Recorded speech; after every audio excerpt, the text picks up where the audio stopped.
ketika masih itu jamaah sebelumnya bisa seperti sholat Jumat, insya Allah ganjaran bermanfaat luar biasa. Dan juga insya Allah sekitar masjid itu masyarakat sekitar masjid akan bertanya berbicara apa insya Allah sejalankan kesehatan itu juga lancar dan lain sebagainya. Semoga kita semua yang hadir pada kesempatan kali ini bisa istiqomah dalam berbicara kepada Allah Subhanahu Wa Taala di hari berikutnya. Pada kesempatan ini saya ingin membacakan susunan acara pada hari ini. Yang pertama yaitu pembukaan dan juga sambutan dari Ketua Takmir Bapak Beliau. Yang ketiga acara ini yaitu tausiah subuh dari Ustaz Arif Mandar. Dan yang terakhir adalah untuk yang pertama marilah kita buka acara pertanyaan pada hari ini dengan membaca kitab Al-Fatihah. A'udzubillahi minasyaitonir rajim. Bismillahirrahmanirrahim. Alhamdulillahirabbil alamin. Arrahmanir rahim. Maliki yaumiddin. Iyyaka na'budu wa iyyaka nasta'in. Ihdinas siratal mustaqim. Siratal ladzina an'amta 'alaihim ghairil maghdubi 'alaihim waladdallin. Untuk acara yang kedua yaitu sambutan dari Ketua Takmir Masjid Al-Fatih pada Bapak Beliau Al-Fatihah.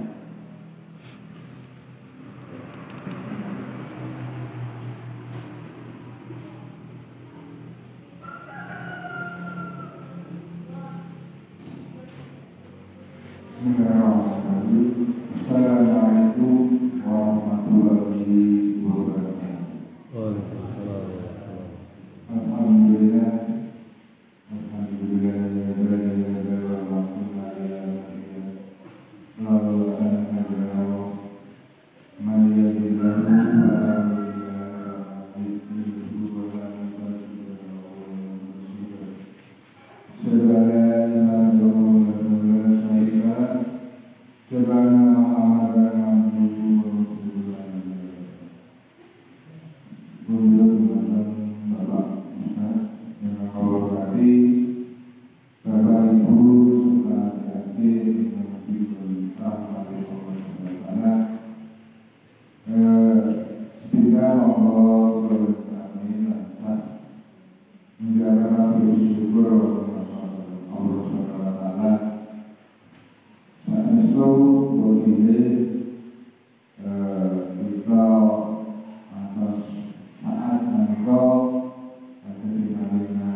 mengerjakan acara ini, yaitu tausiah subuh pagi yang akan disampaikan oleh Ustaz Arif Munandar.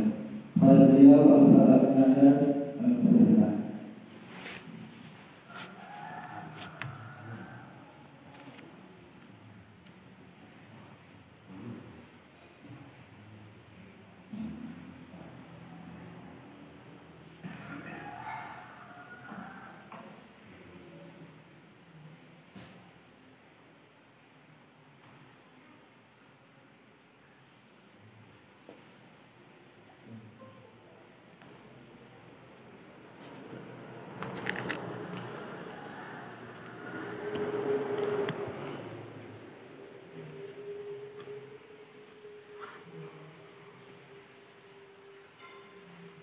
Bismillahirrahmanirrahim. Assalamualaikum warahmatullahi wabarakatuh.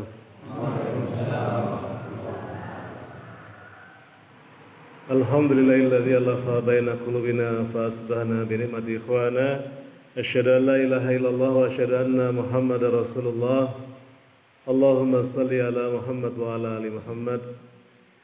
Qala ta'ala fil Qur'anil Karim, a'udzu billahi minasyaitonir rajim. Aqimis salata liduluki syamsi ila ghasaqil laili wa qur'anal fajr innal qur'anal fajri kana mashhuda. Sadaqallahul azim. Okay. Alhamdulillah, bersyukur kita kepada Allah Subhanahu wa taala. Dengan izin Allah Subhanahu wa taala pada pagi ini bisa berkumpul di tempat yang mulia ini, di Masjid Al-Muttaqin Merotong Ngolong ini untuk yang kesekian kalinya. Saya pernah hadir ke sini dan juga pernah di musola Al-Hidayah. Al-Hidayah sering dulu. Ini semua adalah karunia Allah SWT. Ini semua adalah qadarullah, karena sebelumnya setahun saya pindah ke Seragen, Pak. Jadi kemarin sebelumnya di Pantirejo, pindah ke Seragen, sempat memimpin pesantren di Seragen, tapi kayaknya saya nggak cocok memimpin pesantren. Jadi mungkin saya kembalikan lagi ke Gemolong untuk tugas dakwah ini. Salam dan salam tercurah kepada kedua hasanah dalam terbaik kita, Nabi besar Muhammad sallallahu alaihi wasallam, serta keluarga, sahabat-sahabatnya dan orang-orang yang istiqomah di jalannya. Saya senangnya kalau di Al-Muttaqin ini wajah-wajah antusias. Wajah-wajah Jawa ini kelihatan bersemangat untuk mengikuti kajian. Mudah-mudahan ini semua adalah karunia Allah Subhanahu wa taala. Jadi sekali lagi sebelum masuk ke materi kita hari ini, saya kemarin sempat di Seragen di pesantren Az-Zahra selama setahun. Ya, tapi mungkin ya sekali lagi rencana Allah, ternyata saya kembali ke Gemolong, tugas dakwah Gemolong. Sekarang saya tinggal di perumahan Godekan Paramita, ya. Paramita Regensi Godekan, Kidul pom bensin Gemolong ini ya. Dan lagi-lagi saya ketemu dengan teman, pas di sini ketemu teman saya di Umar Hidayah di Masjid Fathul Iman Godekan. Masjid Raya Godekan itu saya nyebutnya Masjid Dua Mimbar. Kalau di Madinah punya masjid dua kiblatain ya. Kalau lagi umroh biasanya berziarah Masjid Kiblatain ya, yaitu masjid saksi sejarah perpindahan kiblat dari Masjidil Aqsa ke Masjidil Haram. Jadi kiblatnya ada dua, masih ada bekasnya. Nah kalau di Masjid Al-Fathul Iman Godekan itu kiblat mimbarnya dua. Mimbar yang pertama masih model kelama kayak pakai tombak gitu. Yang kedua yang biasa seperti ini. Jadi yang ya ini nggak tahu sejarahnya, tapi yang dipakai seperti ini. Ini mungkin sejarah dulu menampilkan ya tradisional begitu ya. Tapi tidak ingin dihilangkan. Jadi mimbarnya tetap ada dua. Jadi masih dua mimbar. Nah di sana pas ketemu yang azan muazinnya, saya tanya ternyata kakak kelas saya di SMP 1 Gemolong, Pak Haji Prapto namanya. Kemudian imamnya saya tanya ketemu lagi, adik kelas saya di SMA Negeri Gemolong, Ya, jadi akhirnya lagi-lagi di sana saya didownload jadi apa namanya ya imam masjid begitu ya. Sekali lagi ini rencana Allah, tentu saja setiap bagian dari kita hadir dimanapun yakinlah itu rencana Allah Subhanahu Wa Taala yang paling indah. Kalau saat ini masih saya di Sragen, saya kenal Godeka, saya kenal ketemu teman-teman saya begitu ya. Baik, insya Allah hari ini kembali saya bisa hadir di sini, silaturahim di sini. Saya sempat browsing tentang Masjid Al-Mutakin dan gambar ini dan logo ini. Saya masukkan ke walaupun apa namanya permintaan pertemuan saya di Facebook belum diterima oleh Al-Mutakin. Ya. Ini pagi ini insya Allah agenda kita membahas bicarakan tentang satu amalan yang kecil, yaitu adalah amalan muslim di waktu pagi. Ya. Ini biar setiap pagi ini bermanfaat buat kita semuanya, ya. Yang sedangkan yang gambar yang bawah adalah gambar anak-anak santri Az-Zahra Sragen ketika saya masih berada di sana, di tengah-tengah tahajud mereka, di tengah-tengah murojaah Quran mereka, saya sempat potret ya, saya kenang-kenangan ya, karena ingatan terus tentang kebaikan-kebaikan yang baik insyaallah. Baik, apa sungguhnya amalan muslim di waktu pagi ini? Kalau kita lihat ayatnya, hadisnya, ada 5 hal ini yang barangkali bisa kita lakukan setiap pagi. Saya ingin sebut dengan pagi itu adalah sebenarnya sebelum subuh ya. Mulainya pagi seorang muslim itu bukan ketika azan subuh, mulainya adalah ketika sebelum subuh. Ya. Jadi amalan yang pertama adalah salat tahajud. Ya. Jadi seorang muslim berusaha setiap harinya untuk salat tahajud karena sesungguhnya akan banyak kebaikan di sana. Nanti kita bahas ya. Kemudian yang kedua istighfar di waktu sahur. Waktu sahur adalah waktu-waktu yang disebutkan mungkin kalau nggak di bahasa kita imsakan ya. Sekitar 10 menit 15 menit sebelum subuh ya, itu waktu sahur ya. Jadi bukan berarti hanya makan sahur saja kegiatannya, tapi juga adalah yang paling utama istighfar di waktu sahur. Kemudian yang ketiga salat sunnah fajar ya, 2 rakaat sebelum subuh itu adalah sesungguhnya Masya Allah, insya Allah kita bahas hadisnya bahwa kebaikannya lebih baik dari dunia dan seisinya ya. 2 rakaat sebelum subuh itu kebaikannya utamanya lebih baik dari dunia dan seisinya ya.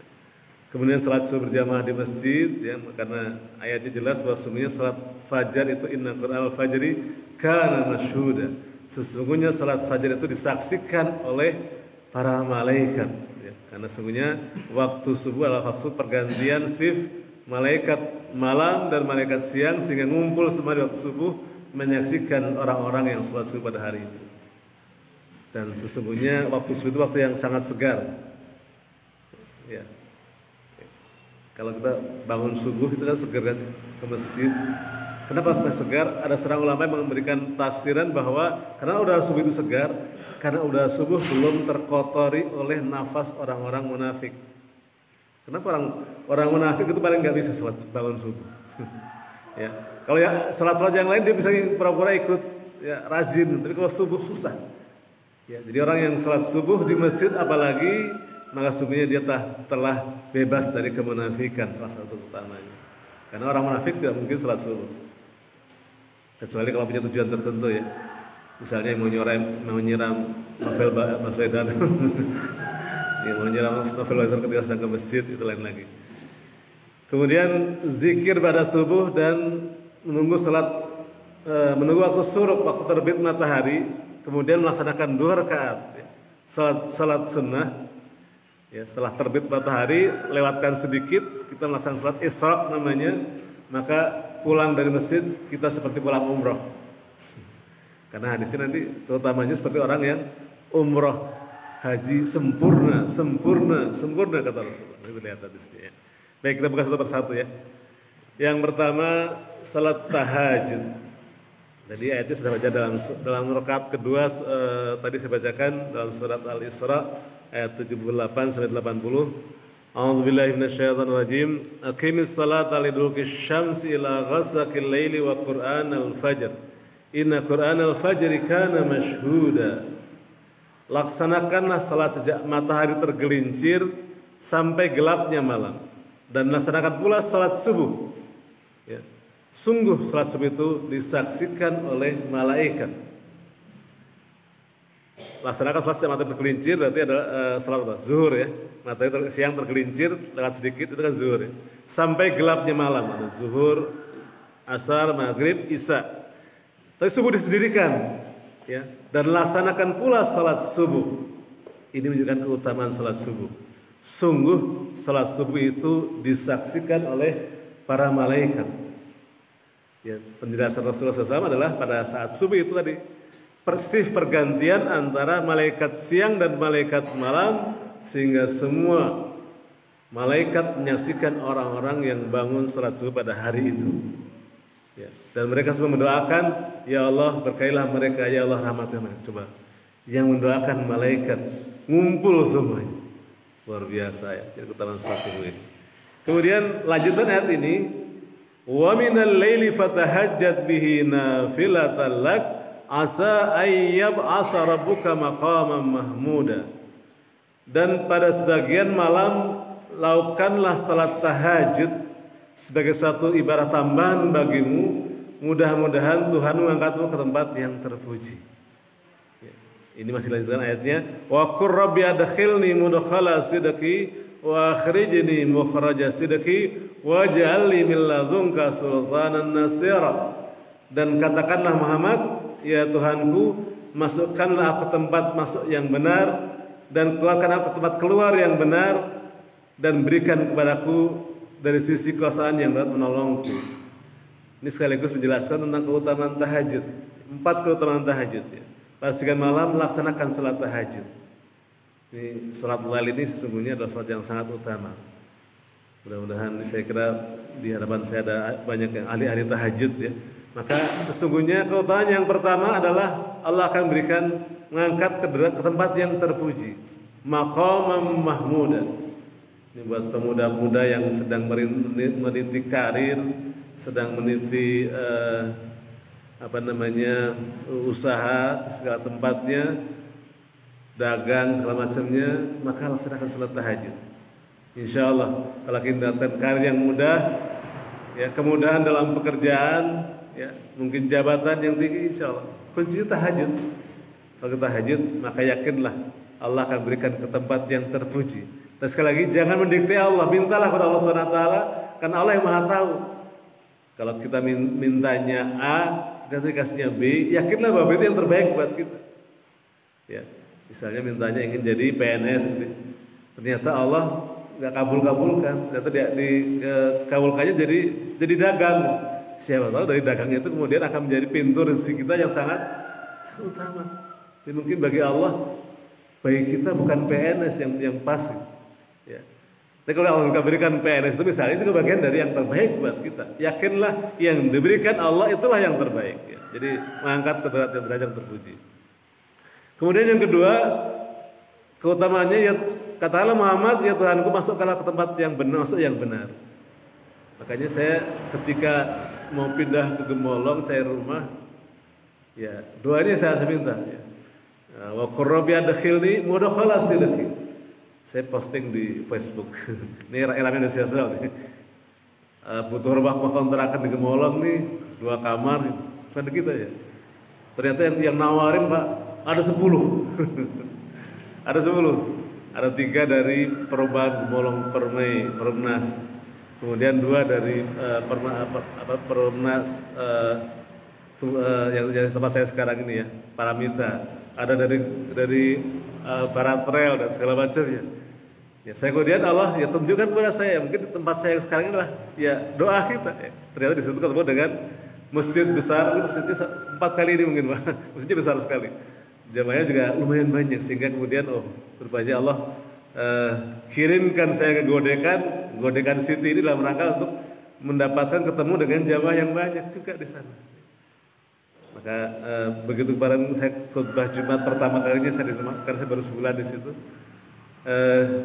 Habis khutbah ada yang nyamperin, guru saya, kakak kelas saya, ternyata teman banyak di sini. Artinya Allah pertemukan tempat-tempat yang baik. Demikian juga kita kalau kita ingin masuk ke perusahaan tertentu, masuk ke sebuah yayasan tertentu, ya doanya Robbi adkhilni mudkhala sidqi. Ya Tuhanku, masukkanlah ke tempat yang terbaik, yang benar, ya, yang benar. Kemudian ini yang ketiga, kedua ya keutamanya, wa akhrijni mukhraja sidqi, dan keluarkanlah ke tempat yang keluar yang benar. Setiap orang punya masalah kan? Jalan keluar itulah solusi. Maka kalau kita ingin mudah jalan solusinya, tahajud. Usaha kok nggak untung-untung, tahajud kuncinya. Ya. Usaha bangkrut, rugi, tahajud kuncinya. Belum punya anak, tahajud kuncinya. Kuncinya tahajud. Perbanyak tahajud, insya Allah Allah akan mudahkan, akan berikan jalan keluar, solusi atas masalah, semua masalah yang kita hadapi. Dan waj'al min ladunka sultanan nasira, dan berikan kepadaku dari sisimu kekuasaan yang dapat menolong. Artinya yang setiap manusia itu kan pasti punya, kalau bahasa sekarang, hater gitu ya. Orang yang suka itu pasti ada. Ya. Maka yakinlah ketika kita dekat dengan Allah, yang ancaman-ancaman buat kita, yang mengancam buat kita, Allah akan berikan jalan keluar. Ya. Saya pernah suatu malam, masih di Bogor dulu, pulang malam Pak, dari rumah saya itu dari jalan raya begini masih 300 meter lagi kira-kira, 300 meter jalan kaki tengah kebun dan sawah gitu. Nah saya pulang habis kajian, udah malam, start jam 12 malam, turun naik dari angkot, kemudian jalan menuju rumah. Baru saja turun, tiba-tiba ada 5 ekor anjing menggonggong. Coba, jalan tengah sawah digonggong 5 ekor anjing. Ya, ini kan bahaya, mengancam kita kan. Ya, apa yang saya lakukan? Kemudian ya lari, mana mungkin. Ya, lari ngadepin anjing itu, jongkok apalagi baca mantra, sasar bokom sasar. Bukan ajaran Islam gitu ya. Nah kemudian yang saya baca adalah doa, tidak paling doa. Saya baca a'udzu bikalimatillahi tammati min syarri ma khalaq. Itu juga secara spontan tiba-tiba doa itu yang saya ucapkan. Pas saya sudah tenang gitu. Benar juga ya akhir doanya. Aku berlindung kepada Allah dengan kalimat yang sempurna dari kejahatan makhluk-makhluk, kan pas. Itu anjing tiba-tiba diam. Kemudian saya jalan, mereka ikutin kanan kiri saya sampai ke rumah, kayak nganterin gitu ya, sampai rumah, istri buka pintu, saya masuk, mereka pergi. Artinya kadang-kadang ada saat-saat seperti itu kita diancam dengan hal yang mengganggu kita. Tapi dekat dengan Allah seperti saat ini barangkali ya pandemi, ya corona, baca a'udzu bikalimatillahi min syarri ma khalaq. Itu bagian dari doa al-ma'surat ya, setiap pagi kita baca. Ini yang pertama ya. Jadi aktivitas pertama seorang muslim, bangun tidur maka upayakanlah untuk bisa salat tahajud ya, karena demikian banyak keutamaan buat kita. Ya. Ini kegiatan di pesantren, saya foto tahajud. Ada yang di masjid, ada yang di kamar gitu ya. Tapi ya inilah cara kita mendidik anak kita dengan membiasakan mereka dengan tahajud, maka lama-lama akan kemudian ya pasti akan tumbuh jiwa senang dengan malam-malam dengan tahajud. Kemudian yang kedua, istighfar di waktu sahur. Ya, tadi saya katakan 10 menit, 15 menit sebelum subuh. Kalau diupayakan kalau kita tahajud, mulai misalnya katakanlah mulai 3:30 sekarang, selesai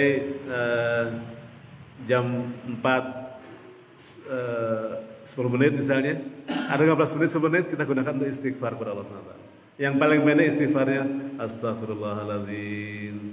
Kalau yang lebih panjang Astaghfirullahaladzim wa atubu ilaih, Astaghfirullahaladzim alladzi la ilaha illallah wal hayyul qayyum wa atubu ilaih. Atau sayyidul istighfar, Allahumma anta rabbi la ilaha illa anta khalaqtani wa ana abduka wa ana ala ahdika wa adika mastata'tu a'udzubika min syarri ma sana'tu, dan seterusnya. Ya. Lihat ayatnya surat Ali Imran 16-17. A'udzubillahi minasyaitonir rajim. Alladzina yaquluna rabbana innana amana faghfir lana dzunubana wa qina adzabannar. As-sabirin was-sadiqin wal qanitin wal munfiqin wal mustaghfirin bil ashar. Yaitu orang-orang yang berdoa, ya Tuhan kami, sesungguhnya kami telah beriman, maka ampunilah segala dosa kami dan berilah kami dari siksa neraka. Yaitu orang-orang yang sabar, yang siddiq, yang benar, yang taat, yang menafkahkan harta jalan Allah, infak, dan yang mohon ampun di waktu sahur. Istighfar di waktu sahur. Ya, bacanya apa saja. Saya perbanyak istighfar di waktu sahur. Tadi saya berangkat kira-kira jam 4.15, itu mestinya waktu sahur kan. Saya istighfar sepanjang jalan naik motor. Allahumma anta rabbi la ilaha illa anta, sepanjang jalan kata. Saya nggak hitung lagi, pokoknya sepanjang jalan dari Godekan ke sini saya istighfar ya. Kalau ternyata azannya tadi sudah sampai di dekat-dekat SMP 2 itu udah azan subuh, alhamdulillah selesainya. Jadi amalan yang kedua adalah istighfar di waktu sahur. Kan bangun tahajud, kemudian 19 menit sebelum subuh istighfar. Jadi usahakan memang kita buat manage gitu, waktunya istighfar. Kalau pas waktu puasa ya kita sahur di situ perbanyak istighfar. Nah mungkin saya ceritakan ada seorang tentang riwayat Imam Ahmad bin Hambal. Di suatu hari Imam Ahmad bin Hambal ingin sekali pergi ke Basrah. Dia di Baghdad, Basrah itu jauh dari Baghdad. Ya. Tapi nggak tahu kenapa tiba-tiba hari itu Imam Ahmad bin Hambal ingin sekali pergi ke Basrah. Kemudian sampai di Basrah jauh ya, lelah dia dan nggak dikenal kan seorang imam mazhab nggak dikenal. Setelah dia di masjid Jami situ maghrib, Isya, kemudian pada Isya capek dia lelah karena jauh, mau gogoleran mau tidur gitu, tiduran. Baru mau tidur tiba-tiba datang marbot masjid. Syekh, nggak boleh tidur di sini, diusir. Saya musafir. Iya, tapi aturan takmir masjidnya nggak boleh tidur di masjid. Ya, keras, marbotnya keras. Akhirnya keluar, udah sih keluar dia. Kemudian lihat mungkin di teras gitu ya. Di sini mungkin boleh lah. Lagi tidur di situ. Baru mau memejamkan matanya, datang lagi marbot masjid setelah kunci pintu barangkali ya. Syekh, nggak boleh tidur di sini. Ini juga bagian dari masjid. Ya. Akhirnya diusir dorong-dorong dari masjid. Kemudian ada kedai roti di sebelahnya itu, seorang bapak tua melihat ada orang tua dorong-dorong. Syekh, tidurlah di tempat saya sini, saya di kedai saya ada tempat tidur.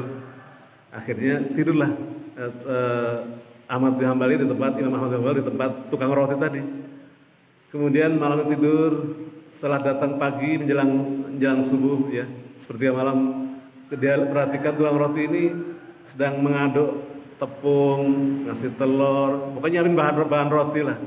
Sambil mulutnya nggak lepas dari istighfar. Astagfirullahaladzim, astagfirullahaladzim, astagfirullahaladzim. Akhirnya Imam penasaran, Pak, sejak kapan Bapak mengamalkan amalan ini? Kata tukang roti tadi, sejak saya jualan roti ini kurang lebih 30 tahun yang lalu. Terus apa yang Bapak dapatkan dari istighfar Bapak itu? Alhamdulillah, semua harapan dan cita-cita saya dikabulkan Allah Subhanahu wa taala. Pingin istri yang salehah, Allah kabulkan. Pingin anak yang saleh-salehah, Allah kabulkan. Pingin rezeki lancar, Allah kabulkan. Ya. Hanya satu yang belum terkabul. Apa itu kata saya? Saya ingin sekali bertemu dengan ulama kebanggaan saya, ulama idola saya, yaitu Imam Ahmad bin Hambal. Allahu Akbar. Gara-gara ini rupanya saya harus datang ke Basrah. Jadi dulu kan walaupun imam terkenal nggak ada fotonya, bukan jangan medsos begini. Kalau sekarang kan kita kenal dengan Ustaz Syekh Ali Jabir Al-Arum gitu ya Allah. Pasti kita tahu wajahnya, ketemu di jalan. Saya pernah ketemu di hotel di Solo, lagi naik lift gitu ya. Saya perhatikan ini Syekh Ali Jabir nih. Ya langsung saya sapa karena saya belum pernah ketemu sebelumnya. Assalamualaikum Ustaz. Waalaikumsalam, langsung menjabat tangan. Syekh Ali Jabir, nam. Terus saya minta selfie biasa, minta selfie foto berdua. Artinya, ya kalau sekarang kan kenal gitu ya. Kalau dulu kan tidak ada foto Ahmad bin Hambal seperti apa nggak ada. Tapi dengan izin Allah Subhanahu Wa Taala, ya maka kemudian ternyata bertemu lah tukang roti tadi. Itu tadi. Bayangkan. Jadi kalau ingin misalnya ingin kedatangan Masjid Al-Muttaqin, kedatangan Ustadz Adi Hidayat misalnya. Bayangkan, astagfirullahaladzim, Ustadz Adi Hidayat. Mungkin sesuatu tiba-tiba datang ke sini. Ya, bukan tidak mungkin. Ya, bagi Allah sangat mudah menggerakkan hati manusia. Ya, hati manusia untuk datang ke suatu tempat dengan izin Allah Subhanahu Wa Taala. Atau barangkali seseorang mengharapkan misalnya nih, yang masih jomblo ingin ya dengan seorang yang solihat, caranya bukan dengan pacaran, ya, tapi berdoa istighfar. Astagfirullahaladzim. Siapa tahu kemudian Allah gerakkan hatinya untuk menerima kita gitu ya, dengan izin Allah Subhanahu wa taala. Kalau udah jodoh, ya jodoh pasti bertemu. Jodoh pasti bertemu, kata Afgan. Sekali lagi istighfar di waktu sahur luar biasa kekuatannya, dahsyatnya luar biasa.